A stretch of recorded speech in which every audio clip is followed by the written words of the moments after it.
गुरुवार व्रत की पूरी कथा, जिसे सुनने से मिलेगी देव बृहस्पति की कृपा। देव गुरु बृहस्पति को बुद्धि और शिक्षा का कारक माना जाता है। गुरुवार को बृहस्पति देव की पूजा करने से धन, विद्या, मान सम्मान, प्रतिष्ठा और कई अन्य मनोवांछित फल की प्राप्ति होती है। धार्मिक ग्रंथों के अनुसार गुरुवार को भगवान बृहस्पति की पूजा का विधान है।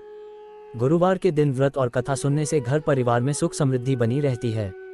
आइए जानते हैं गुरुवार व्रत कथा के बारे में। गुरुवार व्रत कथा। कथा के अनुसार प्राचीन काल की बात है। किसी राज्य में एक बड़ा प्रतापी और दानी राजा राज करता था। वह हर गुरुवार को व्रत रखकर दीन दुखियों की मदद करके पुण्य प्राप्त करता था, परंतु ये बात उसकी रानी को अच्छी नहीं लगती थी। वह न तो व्रत करती थी और न ही दान पुण्य में विश्वास रखती थी। इतना ही नहीं, वह राजा को भी ऐसा करने से मना करती थी। एक समय की बात है, राजा शिकार खेलने के लिए वन गए। घर पर रानी और दासी थी।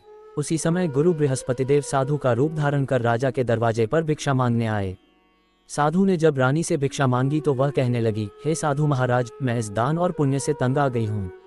आप कोई ऐसा उपाय बताएं जिससे कि सारा धन नष्ट हो जाए और मैं आराम से रह सकूं। इतना सुनकर बृहस्पतिदेव ने कहा, हे देवी, तुम बड़ी विचित्र हो। संतान और धन से कोई दुखी होता है। अगर अधिक धन है तो इसे शुभ कार्यों में लगाओ, कुंवारी कन्याओं का विवाह कराओ, विद्यालय और बाग बगीचे का निर्माण कराओ, जिससे तुम्हारे दोनों लोग सुधरें। परंतु साधु की इन बातों से रानी को खुशी नहीं हुई। उसने कहा कि मुझे ऐसे धन की आवश्यकता नहीं है जिसे मैं दान दूं और जिसे संभालने में मेरा सारा समय नष्ट हो जाए। तब साधु ने कहा, अगर तुम्हारी ऐसी इच्छा है तो मैं जैसा तुम्हें बताता हूं तुम वैसा ही करना।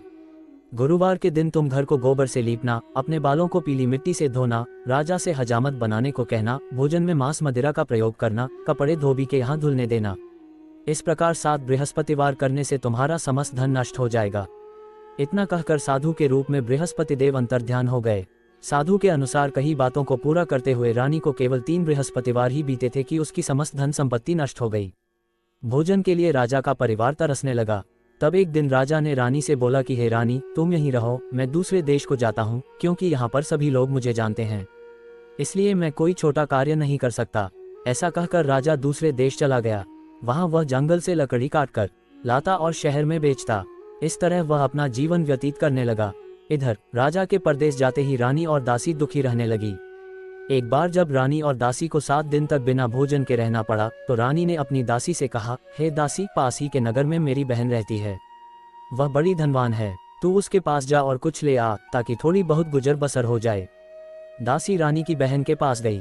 उस दिन गुरुवार था और रानी की बहन उस समय बृहस्पतिवार व्रत की कथा सुन रही थी। दासी ने रानी की बहन को अपनी रानी का संदेश दिया, लेकिन रानी की बड़ी बहन ने कोई उत्तर नहीं दिया। जब दासी को रानी की बहन से कोई उत्तर नहीं मिला तो वह बहुत दुखी हुई और उसे क्रोध भी आया। दासी ने वापस आकर रानी को सारी बात बता दी। ये सुनकर रानी ने अपने भाग्य को कोसा। उधर रानी की बहन ने सोचा कि मेरी बहन की दासी आई थी, परंतु मैं उससे नहीं बोली, इससे वह बहुत दुखी हुई होगी। कथा सुनकर और पूजा समाप्त करके वह अपनी बहन के घर आए और कहने लगी, हे बहन, मैं बृहस्पतिवार का व्रत कर रही थी। तुम्हारी दासी मेरे घर आई थी, परंतु जब तक कथा होती है तब तक न तो उठते हैं और न ही बोलते हैं, इसलिए मैं नहीं बोली। बताओ दासी क्यों आई थी? रानी बोली, बहन, तुमसे क्या छिपाऊं, हमारे घर में खाने तक को अनाज नहीं है। ऐसा कहते कहते रानी की आंखें भर आए। उसने दासी समेत पिछले 7 दिनों से भूखे रहने की पूरी बात अपनी बहन को बता दी। रानी की बहन बोली, देखो बहन, भगवान बृहस्पतिदेव सबकी मनोकामना को पूर्ण करते हैं। देखो, शायद तुम्हारे घर में अनाज रखा हो।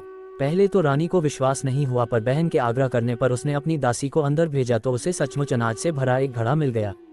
ये देखकर दासी को बड़ी हैरानी हुई। दासी रानी से कहने लगी, हे रानी, जब हमको भोजन नहीं मिलता तो हम व्रत ही तो करते हैं, इसलिए क्यों न इनसे व्रत और कथा की विधि पूछ ली जाए ताकि हम भी व्रत कर सकें। तब रानी ने अपनी बहन से बृहस्पतिवार व्रत के बारे में पूछा। उसकी बहन ने बताया, बृहस्पतिवार के व्रत में चने की दाल और मुनक्का केले की जड़ में अर्पित करें तथा दीपक जलाएं, व्रत कथा सुने और पीला भोजन ही करें। इससे बृहस्पतिदेव और भगवान विष्णु प्रसन्न होते हैं। व्रत और पूजा की विधि बताकर रानी की बहन अपने घर को लौट गई। 7 दिन के बाद जब गुरुवार आया तो रानी और दासी ने व्रत रखा। वह गुड़साल में जाकर चना और गुड़ लेकर आईं। फिर उससे केले की जड़ तथा विष्णु भगवान की पूजा की। अब पीला भोजन की चिंता को लेकर दोनों बहुत दुखी हुईं। चूंकि उन्होंने व्रत रखा था इसलिए बृहस्पतिदेव उनसे प्रसन्न थे। वह एक साधारण व्यक्ति का रूप धारण कर 2 थालों में पीला भोजन दासी को दे गए।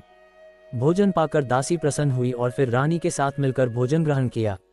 उसके बाद वह सभी गुरुवार को व्रत और पूजा करने लगी। बृहस्पति देव की कृपा से उनके पास फिर से धन संपत्ति आ गई, परंतु रानी फिर से पहले की तरह आलस्य करने लगी।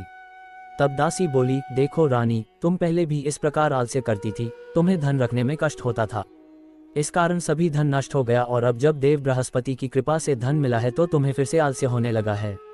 रानी को समझाते हुए दासी कहती है कि बड़ी मुसीबतों के बाद हमने ये धन पाया है, इसलिए हमें दान पुण्य करना चाहिए, भूखों को भोजन कराना चाहिए और धन को शुभ कार्यों में खर्च करना चाहिए।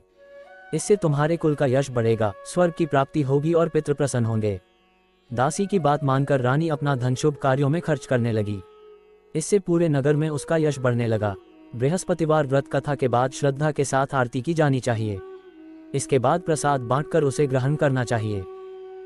वीडियो अच्छी लगी हो तो लाइक करें और हमारे चैनल को सब्सक्राइब जरूर करें। जय श्री हरि।